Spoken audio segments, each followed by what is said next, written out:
एक सबकी समय सीमा तय है। श्रीमती गीता बुक्कल जी। बारे में ही ना करो, मैं बोलती ही नहीं हूँ, रहने देती हूँ, फिर मार्शल बुला लोगे आप एक। श्री आफ्ताब अहमद जी। खेती के मसले से प्लीज सर, मेरा आपसे अनुरोध है, मैं भाषण नहीं देना, मैंने दो बात कहनी सिर्फ। इनके बाद बोल लीजिएगा मंत्री जी, एक बार ये बोलिए। उपाध्यक्ष महोदय, आज हरियाणा विधानसभा में कांग्रेस पार्टी विपक्ष की पार्टी के रूप में मौजूदा सरकार के खिलाफ एक अविश्वास प्रस्ताव लेकर आई है, क्योंकि इस समय एक ऐसी कमजोर सरकार बैठी है जो अपने प्रदेश की राजधानी पर अपना क्लेम नहीं कर सकती, एसवाईएल पर क्लेम नहीं कर सकती, जो कि हमारा कानूनी अधिकार है, लड़ाई नहीं लड़ सकते हैं। आज इस सरकार में कानून व्यवस्था की धज्जियां पूरी तरह से उड़ी हुई हैं। शिक्षा समाप्त करने पर यह सरकार तुली हुई है, स्वास्थ्य सेवाएं खत्म करने पर तुली हुई है, टोटल इंफ्रास्ट्रक्चर खराब हो गया है, माहौल खराब हो गया है, प्रदूषित हो गया है, इसलिए AQI 400 से पार हो गया है, क्योंकि माहौल इस सरकार ने पूरी तरह से खराब करने का काम किया है। आज सांस लेना मुश्किल हो गया है। एनसीआरबी के आंकड़े बताते हैं बढ़ता हुआ अपराध एक हरियाणा में बहुत बड़ा चिंता का एक विषय है। बढ़ता हुआ प्रदूषण एक बहुत बड़ा चिंता का विषय है, लेकिन यहाँ पर सदन में ढाके लगाए जा रहे हैं। आज मैं नमन करना चाहूंगी बाबा साहेब भीमराव अंबेडकर जी को, जिन्होंने एक ऐसा संविधान दिया और उसमें संविधान के तहत उन्होंने अधिकार देने का काम किया। उनको पता था ऐसे समय में एक ऐसी सरकार आई है जिसने न संविधान की रक्षा करने की बात की, बल्कि संविधान और संवैधानिक संस्थाओं का पूरी तरह से उन्होंने धज्जियां उड़ाने का काम किया है। आज अभी बात कर रहे हैं साथी हमारे वोट चोरी की, देख लेना हमारे नेता आदरणीय राहुल गांधी जी ने जो बीड़ा उठाया है, देश के प्रधानमंत्री राजीव गांधी जी के बेटे हैं जिन्होंने देश के लिए शहादत देने का काम किया था। वो हमारे चुने हुए संवैधानिक पद पर बैठे हुए लीडर ऑफ अपोजिशन हैं। मजाक उड़ा लो जितना मजाक उड़ाना है। जिस दिन इलेक्शन कमीशन पर पूरी तरह से शिकंजा कसा जाएगा, उपाध्यक्ष महोदय, पूरी तरह से election commission Bharatiya Janata party की कठपुतली बनकर काम कर रहा है। इस विधानसभा में आज हम ये बोल रहे हैं, इलेक्शन कमीशन ने जिस प्रकार से वोट चोरी करवाने का आप बात कर रहे हैं, इतना पैसा बांटा है, क्योंकि केंद्र में आपकी सरकार, राज्य में आपकी सरकार, नशा अगर किसी ने बांटा चुनाव के दौरान, भारतीय जनता पार्टी की हरियाणा की सरकार ने बांटने का काम किया। इतना नशा एम्बुलेंस में, गाड़ियों में भेजने का काम किया, पैसा देने का काम किया, 50 कंप्लेंट्स की, लेकिन सरकार तो केवल जो है अहंकार में है। कोई बात नहीं, समय आएगा। अहंकार तो रावण भी बहुत बड़े शिक्षाविद थे, अहंकार तो उनका भी टूटने का काम किया था।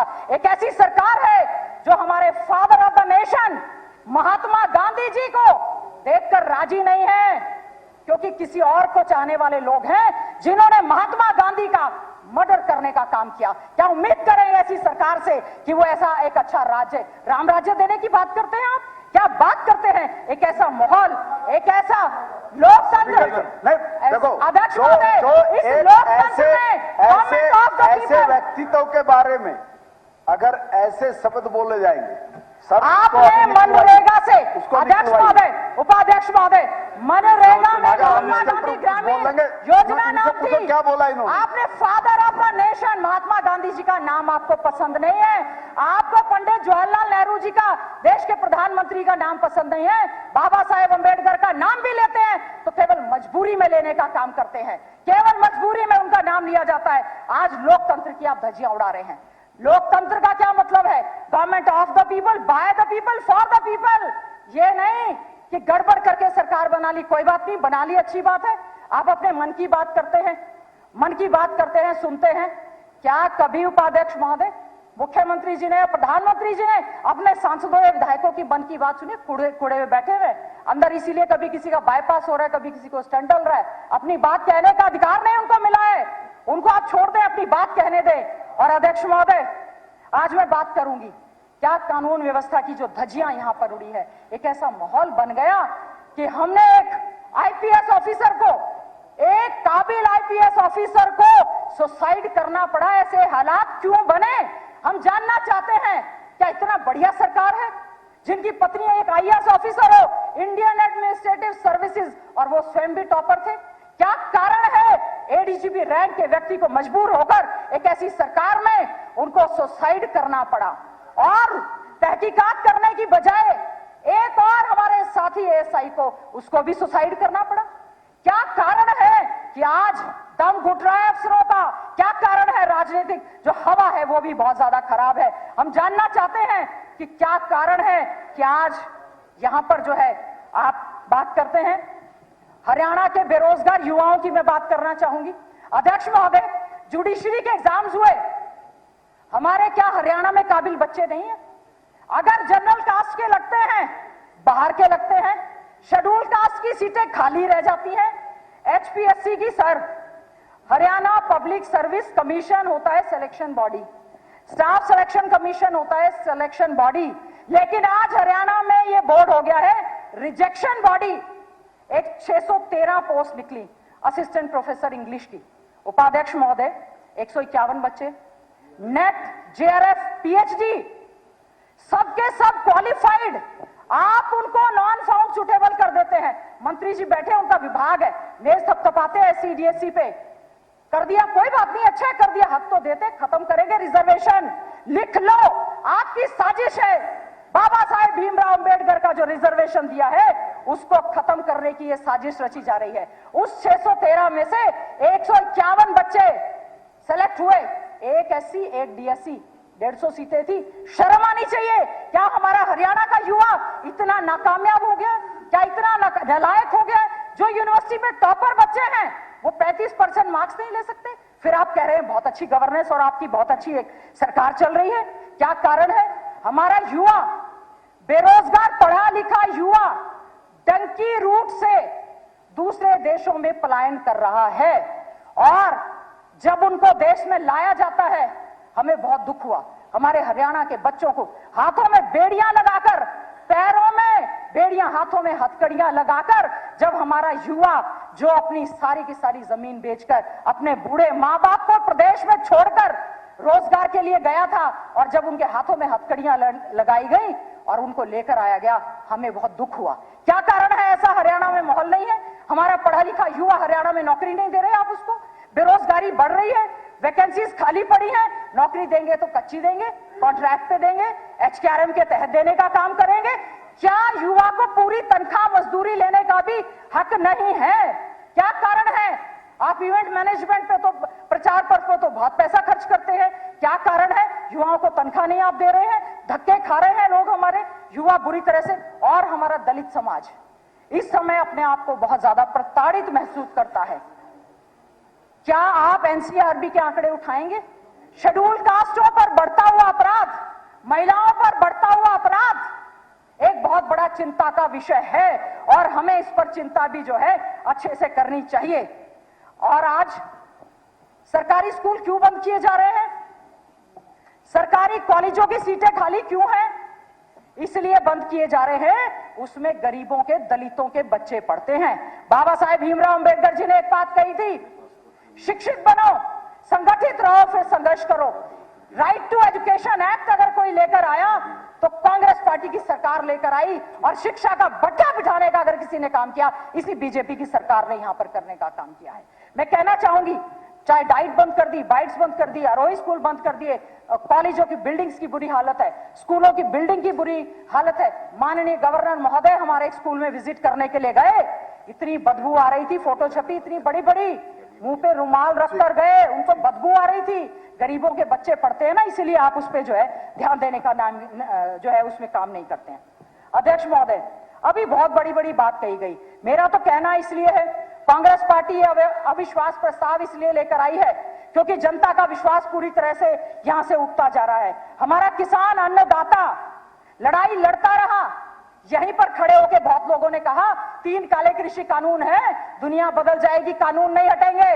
वो कानून भी खत्म हुए, फिर भी आज हमारा अन्नदाता जो है एमएसपी की लड़ाई लड़ रहा है, खाद और यूरिया के लिए थानों में जा रहा है।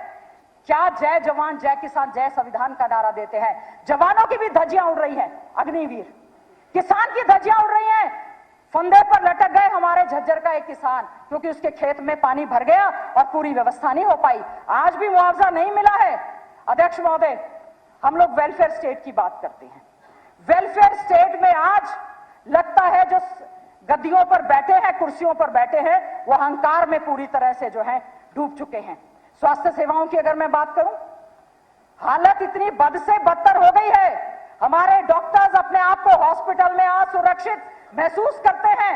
वो चाहते हैं कि doctor safety and security act जो है उसको पूरी तरह से लागू किया जाए। मेडिकल कॉलेजेस की बात करते हैं, ट्रेंड प्रोफेसर्स नहीं है, डॉक्टर्स नहीं है, डायरेक्टर्स नहीं है, उसमें बुरी हालत हो गई है। आयुष्मान में जो है घोटाले घपले हो रहे हैं, मरे हुए मरीजों के नाम पर बिल पास यहां पर हो रहे हैं। फिर क्या बात करते हैं कि बहुत अच्छा हमारा एक प्रदेश है। मैं तो कहना चाहूंगी अध्यक्ष महोदय, गुरु तेग बहादुर जी को लेकर सभी ने उनकी शिक्षाओं पर चर्चा करने का काम किया। अध्यक्ष महोदय, गुरु तेग बहादुर जी की या गुरु ग्रंथ साहिब की एक भी वाणी पर अगर हम अमल कर लेंगे ना, उसी दिन हमारा प्रदेश जो है वेलफेयर स्टेट बन जाएगा। यहां पर खड़े होकर मखौल उड़ाने का काम करते हैं। मुझे बड़ी हैरानी होती है, प्रदेश के माननीय मुख्यमंत्री जो हैं वो हमारे मुख्यमंत्री हैं, वो प्रदेश के मुख्यमंत्री हैं, वो केवल भारतीय जनता पार्टी के मुख्यमंत्री नहीं है। जिस प्रकार से यहां पर खड़े होकर वो सबका मखौल उड़ाने का काम करते हैं, अच्छा होता वो ये खड़े होकर कहें जो बच्चे असुरक्षित स्कूलों में बैठे हैं सुरक्षा मैं दूंगा, बेरोजगार युवाओं को रोजगार मैं दूंगा, बहन बेटियों को इज्जत की सुरक्षा करना मेरा काम है, मैं सुरक्षित वातावरण दूंगा। जींद की प्रोफेसर्स बार बार गुहार लगा रही हैं, यौन शोषण हो रहा है, कोई उनकी सुनवाई करने का काम नहीं।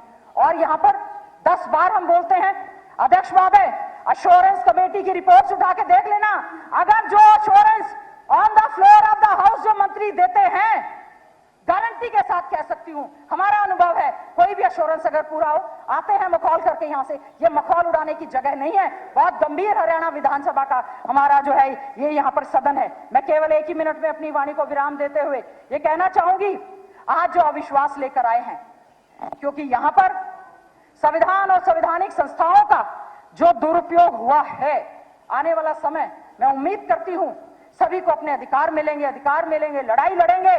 लेकिन आज हमारे प्रदेश के जो हक है, चाहे वो राजधानी की बात है, चाहे SYL की बात है, चाहे हमारे विधानसभा के भवन बनाए जाने की बात है, हम तो सब में सरकार के साथ खड़े हैं। सरकार को हमारा साथ ही नहीं चाहिए, क्योंकि वो अपने हकों की लड़ाई न सुप्रीम कोर्ट के फैसले को यहां पर जो है अच्छे ढंग से लागू करने का काम करते हैं। एक केवल वाणी के साथ ये सरकार अपने राजधर्म का पालन करे, क्योंकि असुरक्षा की भावना यहां पर आ गई है।